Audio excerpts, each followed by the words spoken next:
Alam po ninyo, practically, sa tingin ng tao, ang tunay na paglilingkod ay yung ginagawa ng practical na kamay. But I would like to tell you that pouring out of the expensive perfume is also an act of service. Amen po ba? Mary also served, but she did not merely serve at the table. She served Jesus Himself. Amen po ba? Yung paglilingkod niya, hindi lang doon sa hapag, kundi yung kanyang paglilingkod personal sa Panginoong Jesucristo. She chose the Lord before ministry. Amen.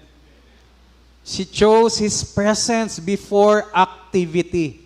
Kaya nga lagi yung sinasabi sa mga pastors natin, hindi tayo activity-centered.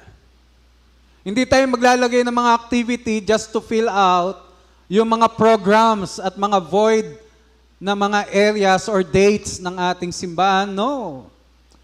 At kahit ikaw, hindi ka activity-centered, dapat ikaw ay nakasentro sa Panginoon.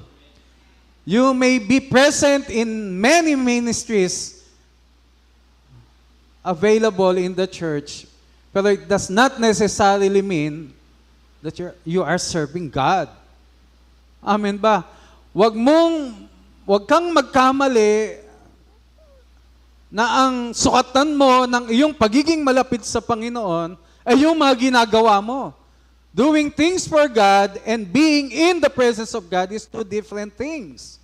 Amen po ba?